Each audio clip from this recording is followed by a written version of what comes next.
Ya, selamat datang kembali di channel saya. Di video kali ini saya akan berbagi mengenai pengalaman saya menggunakan laptop MacBook Pro 15 inci dan yang terbaru 14 inci.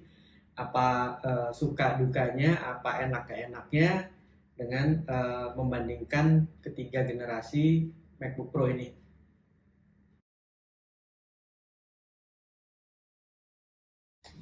Ya, pertama kali kita akan membandingkan pada saat saya pertama kali membeli masing-masing laptop ini ya. Jadi kalau yang di sebelah paling kanan ini itu dia rilis tahun 2013, ini rilis tahun 2017 dan yang terakhir rilis tahun 2021. Cuman saya belinya kalau ini tahun 2013, ini saya beli 2 tahun setelah rilis tahun 2019 dan kalau ini 1 tahun setelah rilisnya tahun 2022. Nah, dari pengalaman saya ini menggunakan 3 laptop ini bisa terlihat bahwa saya berpindah dari penggunaan laptop 2013 ini ke 2017 itu bisa sampai 6 tahun ya lamanya. Sedangkan dari sini ke laptop yang terbaru itu hanya 3 tahun ya. Nah, itu ada alasannya. Jadi salah satu yang sangat membuat saya tidak nyaman menggunakan laptop yang di tengah ini ya, rilis tahun 2017 itu adalah mengenai bodinya yang panas ya. Jadi kalau kita menggunakan laptop ini ya, tangan kita itu di sebelah kiri, di sini itu panas sekali ya. Di sebelah kiri bodi ini sangat panas sehingga sampai di taraf tidak nyaman ya, tidak nyaman. Jadi kalau kita bekerja di laptop ini, saya bekerja kira-kira hampir 8 sampai 12 jam ya sehari menggunakan laptop, itu sangat-sangat tidak nyaman gitu ya menggunakan laptop ini. Nah, itu alasan yang paling utama sebenarnya kenapa saya berpindah membeli laptop yang baru tahun 2021 ini ya. Nah, selain panas ada beberapa hal lagi ya. Yang pertama, yang ini juga adalah operating sistemnya ya.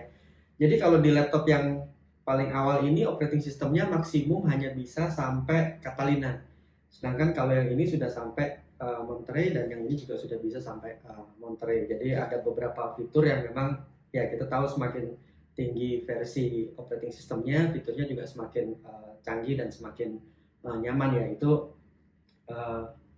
cukup membuat saya untuk berpindah dari satu laptop ke laptop yang lain. Kemudian ada hal lagi mengenai berat ya.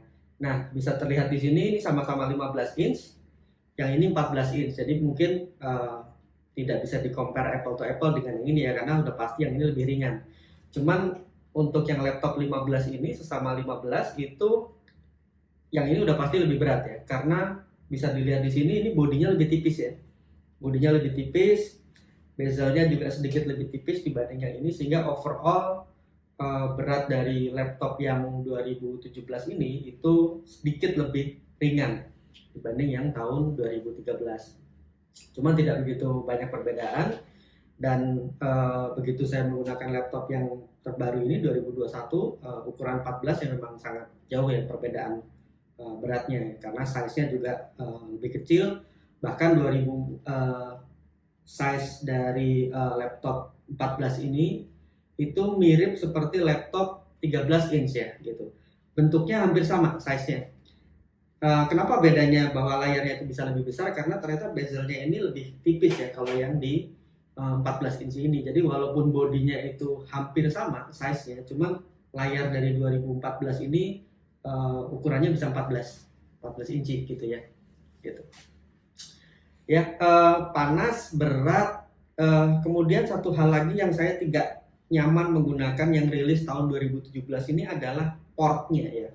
Portnya. Jadi kalau di tahun 2013 ini portnya cukup lengkap ya. Jadi di sebelah kanan tuh biasanya ada HDMI, ada USB, ada SD card reader ya. Di sebelah kirinya juga ada USB, ada earphone jack dan ada charger. Sedangkan kalau di 2017 ini itu semuanya USB Type C dan ada satu earphone saja ya gitu.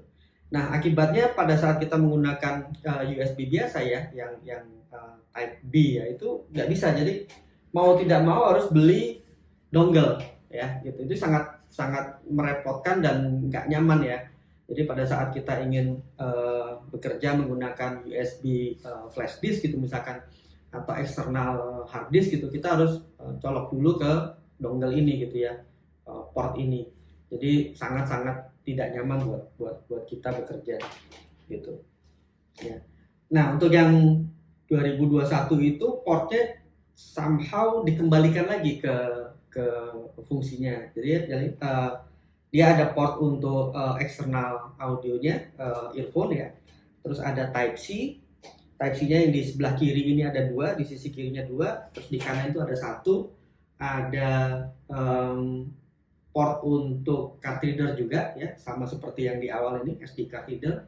Terus ada apa ini? Itu lagi itu HDMI ya. Jadi sangat cocok sekali untuk para konten kreator yang membuat video. Jadi bisa langsung connect ke HDMI.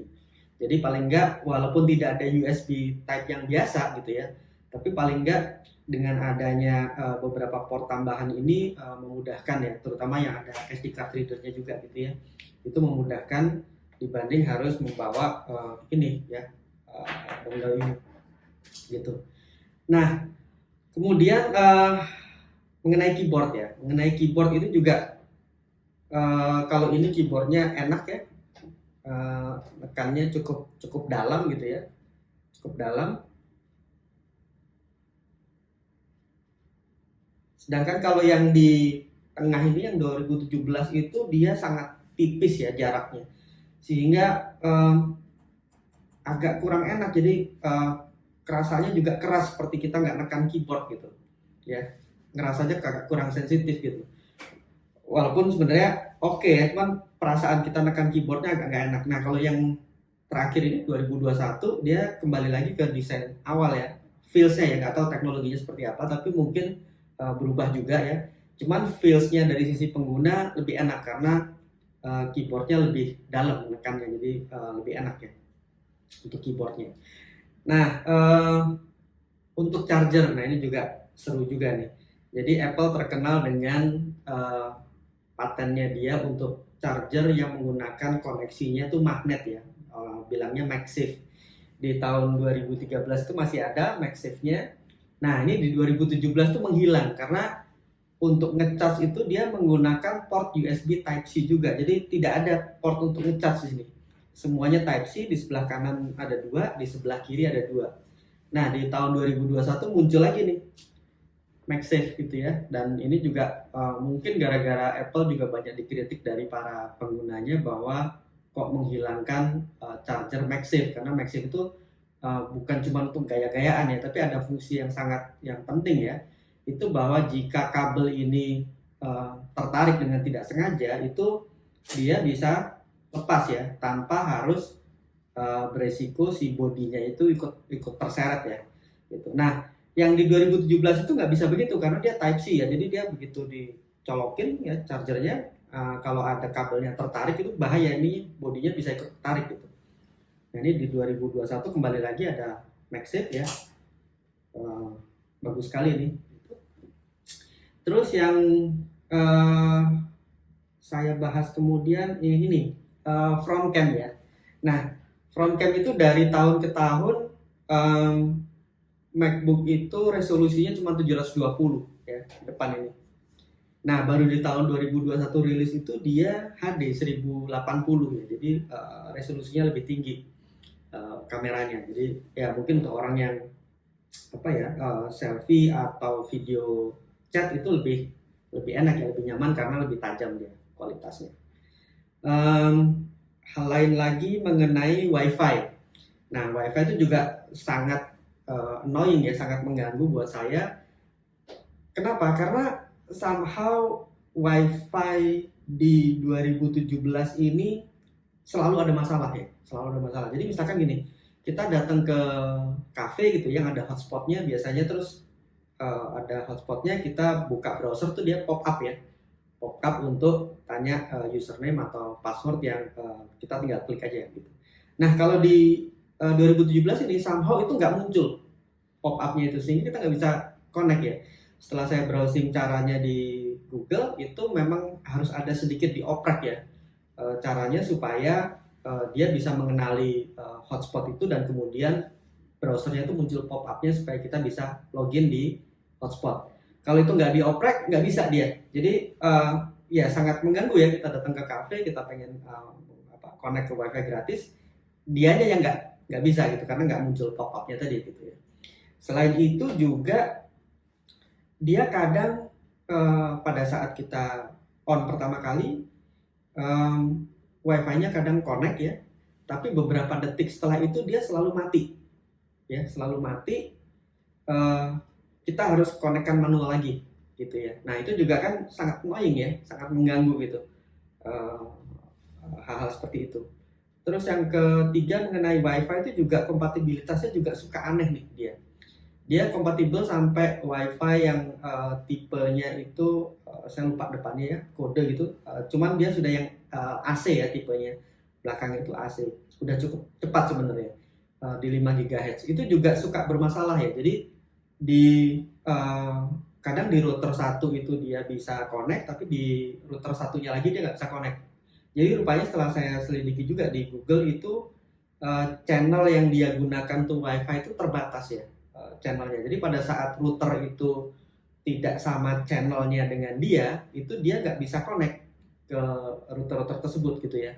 Nah itu agak-agak kembali lagi ya, kok bisa ada problem-problem yang menurut saya aneh gitu. Artinya itu kan hal yang mestinya udah bisa di overcome oleh Apple ya, hal kayak gitu. Sampai saya upgrade OS-nya pun itu problem-problem itu nggak hilang. Dulu pada saat awal ini launching itu OS-nya bukan Monterey ya, tapi setelah saya upgrade, update dan lain sebagainya, itu problem-problem itu tetap nggak hilang gitu.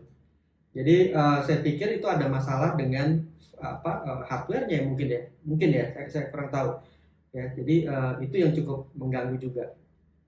Terus ada hal lagi yang saya kembali lagi ke port ya. Portnya juga ada hal yang mengganggu. Ada bugs mungkin ya ini di side motherboardnya dia. Jadi pada saat kita booting pertama kali start ya, itu kalau USB Type-C ini dicolokin ya, gitu ya, ada external device yang connect ke Type-C-nya dia, itu dia akan freeze ya. Dia akan freeze dan seolah-olah tidak bisa masuk ke operating systemnya dia gitu ya. Jadi kita berpikir pertama kali bahwa wah ini harddisknya korup ya, operating system kita korup atau harddisknya rusak.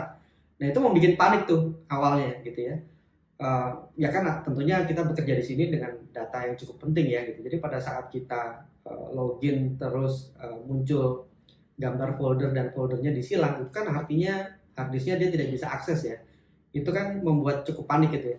Tapi kembali lagi setelah cari-cari di web, bahkan saya sampai telepon ke Apple call center yang di Indonesia juga ya, dibantu itu bisa login, tapi sebenarnya solusinya dari mereka nggak tepat ya. Sebenarnya karena saat itu solusinya adalah reinstall ulang OS-nya, dan kemudian datanya memang nggak hilang ya selama kita belum format harddisknya, kita install OS-nya ulang, datanya masih ada. Tapi rupanya masalah itu muncul hanya karena pada saat kita booting ini ada external device Type-C yang masih nyolok di laptopnya. Jadi solusinya sederhana, tinggal kita lepaskan aja seluruh device ya yang ada di body ini, di laptop ini. Pada saat kita booting, masalah itu jadi nggak ada lagi gitu. Jadi ya itu tadi saya bilang, ada hal-hal yang sangat-sangat mengganggu dari desain MacBook Pro tahun 2017 ini ya. Belum lagi masalah harga ya. Nah ini kita ngomong masalah harga nih. Ini 2013 saya beli 23 juta. Ini saya beli 37. Dan ini saya beli 28 ya. Jadi sangat aneh, ini masih 20-an ya. Kalau yang ini ya mungkin ini karena 14 ya. Kalau yang 16 sih di atas 30. Cuma setahu saya yang 16 inci pun itu 35 jutaan ya harga resminya. Tetap lebih murah dibanding ini ya. Ini 37 lebih waktu itu, hampir 38 gitu ya. Dengan performance tadi yang banyak bugs-nya. Yang mungkin saya pikirkan kenapa dia mahal adalah karena ada satu-satunya tahun yang seri MacBook-nya itu ada touch bar-nya. Ya, ada touch bar-nya. Jadi ya dulu pengen tahu aja ya taskbarnya itu untuk apa. Tapi setelah kita pakai memang jujur saya nggak terlalu banyak pakai taskbarnya ya, karena taskbar itu menggantikan fungsi-fungsi yang misalkan keterangan layar itu bisa kita terangkan atau redupkan, terus volume dan lain sebagainya. Jadi saya nggak pakai juga gitu taskbarnya. Jadi untuk harga sekian saya pikir cukup banyak fitur yang saya nggak pakai ya, sayang sebenarnya. Itu aja. Jadi itu review pemakaian saya sehari-hari dari 3 generasi MacBook Pro ini. Overall sih kalau saya urutkan best value-nya dan best experience-nya, tentunya yang pertama adalah yang paling baru gitu ya. Oh ya, ada saya lupa satu lagi. Masalah touchbar ya, touchpad. Touchpad itu di yang 2017 itu paling besar ya. Bisa dilihat di sini paling besar dibanding yang tahun 2013 maupun yang 2021. Nah, apakah besar lebih baik? Belum tentu ya. Karena pada saat tangan kita di sini ya gitu. Karena ini touchpad-nya besar, kadang ada tangan kita yang tidak sengaja menyentuh touchbar ini gitu ya. Tangan kiri tentunya ya. Tangan kiri, sehingga pada saat kita mau klik menggunakan yang tangan kanan ya, jari tangan kanan itu kadang nggak berfungsi gitu, karena dia ada bersentuhan dengan tangan kita yang sebelah kiri gitu. Nah, itu hal itu dalam pemakaian memang tadi ya cukup mengganggu, sehingga kok kenapa nggak bisa itu, ternyata karena bersentuhan dengan tangan kiri saya gitu. Jadi saya harus agak ke kiri gitu. Jadi nggak enak ya, posisi ergonomisnya jadi nggak enak. Sedangkan kalau yang di tahun 2013 cukup kecil ya touchpadnya, layar untuk palm rest-nya masih besar, tapi mungkin bisa lebih besar lagi nih ya desainnya, karena ruangannya masih cukup besar. Teman, saya pikir nggak perlu selebar ini ya, karena terlalu lebar, palm rest-nya itu menjadi habis untuk touchpad, akibatnya tadi suka tidak sengaja bersentuhan dengan tangan gitu. Nah, komposisi yang paling bagus sebenarnya yang ini ya, yang seri terbaru ya. Jadi dia kelihatan ini masih cukup lebar ya, untuk ukuran 14 tentunya ini masih cukup lebar, tapi touchpad-nya juga rasionya masih cukup kecil, cukup pas untuk tidak bersentuhan secara tidak sengaja dengan tangan kiri kita gitu ya, sehingga dalam penggunaannya tidak ada masalah gitu. Oke, jadi itu aja review dari saya. Kalau overall kita compare baik fitur, kenyamanan, bugs ya, dan berat, harga dan sebagainya, tentunya yang paling oke yang terbaru ya, yang tahun 2021, walaupun layarnya berbeda 14 inci ya. Nah, yang kedua adalah ini yang lama sebenarnya, yang tahun 2013 ini masih oke, bisa dipakai sampai sekarang, dan bahkan sudah saya upgrade menjadi SSD ya, sehingga SSD-nya sudah saya upgrade kapasitasnya, karena memang defaultnya udah SSD juga. Saya upgrade kapasitasnya, tidak ada masalah sampai sekarang ya. Paling karena kotor kipasnya aja ada bunyinya sedikit, tapi itu bisa dibersihkan mungkin. Nah, yang terakhir dan yang sangat menyebalkan karena mahal ya harganya, itu yang ini, yang tahun 2017 gitu ya. Singkatnya udah mahal gitu ya, nggak perform gitu, nggak nyaman lagi makainya. Jadi ini saya pikir generasi MacBook dari Apple yang sangat gagal, saya bilang, bukan hanya gagal tapi sangat gagal tahun 2017 ini gitu ya. Itu review dari saya, mudah-mudahan membantu teman-teman semua dalam memikirkan harus membeli MacBook Pro yang seri apa, dan apa yang harus diperhatikan untuk kenyamanan penggunaan sehari-hari. Jika video ini bermanfaat, jangan lupa untuk like dan subscribe channel saya.